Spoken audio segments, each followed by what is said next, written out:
देख लेते हैं, हम लोग पढ़ रहे थे सेमीकंडक्टर। सेमीकंडक्टर में हमने आपको पीएनपी तथा एनपीएन के बारे में बता दिया था। जैसा कि आप जब बोर्ड पे देख रहे होंगे, हेडिंग बना हुआ है कि पीएनपी तथा एनपीएन ट्रांजिस्टरों की तुलना। ठीक है, तो एक मिनट सुन लेते हैं इसमें क्या होता है। हमने आपको बता दिया है कि पीएनपी में क्या होते हैं, आपके होल्स होते हैं, एनपीएन में आपके इलेक्ट्रॉन होते हैं। तो जो एनपीएन में जो इलेक्ट्रॉन होते हैं वह होल्स के अपेक्षा अधिक गतिशील होते हैं। इस प्रकार से हम लोग बहुत सा परिपथ देखते हैं। जैसे परिपथ में अगर हमें तेज़ी से कार्य करवाना है तो वहाँ पर हम एनपीएन ट्रांजिस्टर का प्रयोग करते हैं।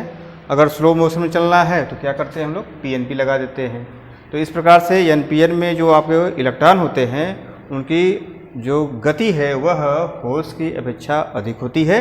इसलिए एनपीएन पीएनपी से क्या हो जाएगा आपका अधिक श्रेष्ठ हो जाता है। तो यहाँ पे हमने लिखा हुआ है कि पीएनपी में होल्स पाए जाते हैं तथा एनपीएन क्या होते हैं, इलेक्ट्रॉन होते हैं जो कि होल्स की अपेक्षा अधिक गतिशील होते हैं। अतः एनपीएन पीएनपी से क्या होता है, अधिक श्रेष्ठ होता है। तो इनको आप जान पाते हैं। कभी कभी ये आपसे पूछ लिया जाता है एक नंबर में कि ऐसे कैसे हो जाता है। ठीक है, तो आगे अब देख लेते हैं कि ट्रांजिस्टर परिपथ के विन्यास, परिपथ के विन्यास, जो विन्यास है यहाँ पे कहने का मतलब है, जैसे आप जानते हैं हमने आपको बताया था कि ट्रांजिस्टर में आपके क्या क्या पाए जाते थे। तो एमीटर होता था, बेस होता था और क्या होता था, कलेक्टर होता था। तो इस प्रकार से इनको आप बारी बारी से किसी एक को कॉमन करके यदि जोड़ेंगे तो उससे आपका 3 परिपथ बनेगा। तो क्या कहलाएगा, विन्यास कहलाएगा। अब सोचेंगे इसका प्रयोग क्यों किया जाता है, तो हम इसलिए करते हैं जैसे यदि आप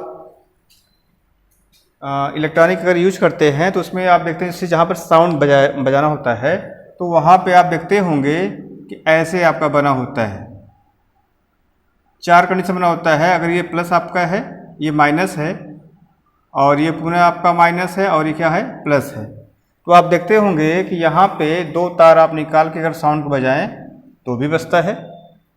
अगर यहाँ से आप 2 तार लगा देंगे प्लस माइनस तो भी बजेगा। अगर इस माइनस वाले को अब क्या किया है कि पहले ऐसे बनता था, अब इन्होंने इसको हटा दिया है, केवल 3 यूज़ करते हैं, प्लस माइनस प्लस। इससे आप प्लस माइनस लगा देंगे तो भी आपका एक साउंड बजेगा।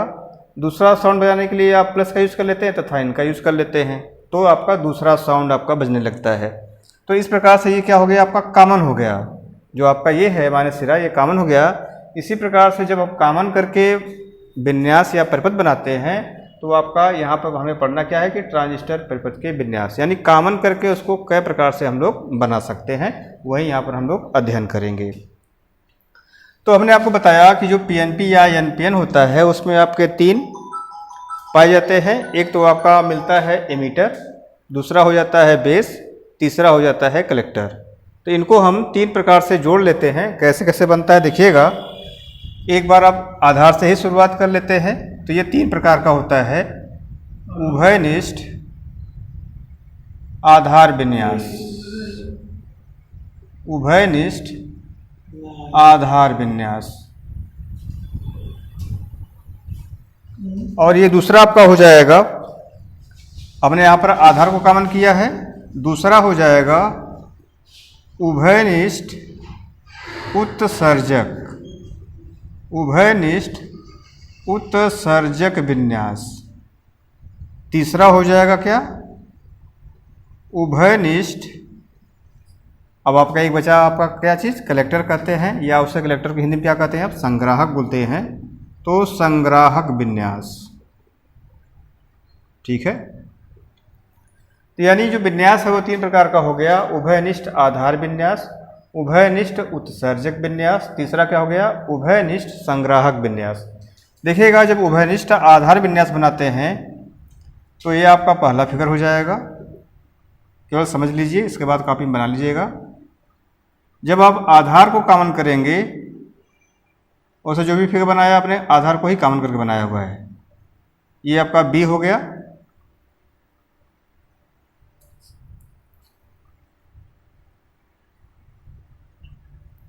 यहाँ पे आपका एमीटर हो जाता है, यहाँ पे आपका कलेक्टर हो जाता है।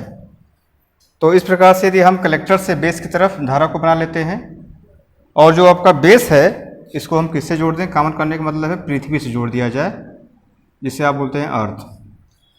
तो इस प्रकार से बन जाएगा क्या चीज़, उभयनिष्ठ आधार विन्यास। उभयनिष्ठ आधार विन्यास। तो कह सकते हैं कि इस विन्यास में जो आपका ट्रांजिस्टर के आधार टर्मिनल बी को निर्गत तथा निवेशी प्रपथों के मध्य उभयनिष्ठ करके भू संपर्कित कर देते हैं। यानी कहने का मतलब ये हुआ कि जो आपका ई और बी है, इस प्रकार से भाई से आपका इसको निवेशी आप कर सकते हैं, और ये जो सी और बी है ये क्या कर सकते हैं, आपके निर्गत परिपथ कर सकते हैं। ठीक है, तो यानी बी आपका दोनों में काम कर रहा है, एक तो निवेशी में भी काम कर रहा है और निर्गत में भी काम कर रहा है। तो इस प्रकार से क्या हो गया, ये कॉमन हो गया। इस प्रकार से इनको आप कह सकते हैं। दूसरे में दिखेगा उभयनिष्ठ। जब आप उत्सर्जक विन्यास लेंगे तो यहाँ पे जब इसको बनाएंगे आप, किसको कॉमन करना है, उत्सर्जक को कॉमन करना है। यानी जिसको कॉमन करना होगा उसको हम नीचे लेके आएंगे। ठीक है, चलिए इसको ऐसे बना लेते हैं, या तो इनको मिटाई देते हैं। इसको बना लिया होगा। अब उभयनिष्ठ जो आपका है इसको जब आप बनाएंगे तो ये हो जाएगा आपका। अब हमें उत्सर्जक को कॉमन करना है, यानी उत्सर्जक को हम नीचे दिखा लेते हैं। इस प्रकार से जब बेस को आप बनाएंगे तो यहाँ बना लेते हैं, कलेक्टर इधर और एमीटर इधर। एमीटर किससे जोड़ेंगे आप, बैटरी से। कहने का मतलब है जिसको कॉमन करिएगा उसको आप पृथ्वी से जोड़ दीजिएगा, वही आपका कॉमन बेस हो जाएगा। ये आपका बेस हो गया, ये क्या हो गया आपका कलेक्टर। चलिए इनको तार बाहर निकाल देते हैं, सी। ठीक है, तो हमने आपको धारा जो दिखाया था वो कलेक्टर से बेस की तरफ दिखाया था, तो कलेक्टर से बेस की तरफ दिखा लेते हैं यहाँ पे भी। इस प्रकार से ये क्या बन गया, उभयनिष्ठ उत्सर्जक विन्यास। यानी उत्सर्जक को कॉमन करने पे जो विन्यास बनेगा उसे नाम दिया जाएगा उभयनिष्ठ उत्सर्जक विन्यास। ठीक है, इस प्रकार से यहाँ पे भी आपका जो निवेशी परिपथ कहेंगे, आप कहेंगे कैसे बनेगा, तो बेस और ई यानी एमीटर और बेस को आप करेंगे तो ये क्या हो जाएगा, निवेशी परिपथ हो जाएगा। ठीक है, इसके पश्चात अब ये आपका हो जाएगा कलेक्टर और एमीटर। ये आपका क्या हो जाएगा, आउटपुट अर्थात निर्गत। निर्गत परिपथ में इसको आप जोड़ देंगे। ठीक है, अब नंबर आ जाता है उभयनिष्ठ संग्राहक विन्यास का। ये बना लिया आपने। देखिएगा इसी फिगर में हम खाली नाम चेंज कर देते हैं। ये क्या हो जाएगा, अब कॉमन किसको करना है, संग्राहक को, तो इसको आप बोल देंगे संग्राहक। ये क्या हो जाएगा आपका एमीटर हो जाएगा। और यहाँ पे जो धारा आपने दिखाया था कलेक्टर से बेस की तरफ ही दिखाया था, तो अब यहाँ हमने एमीटर कर दिया, तो इसको हटा देते हैं भाई।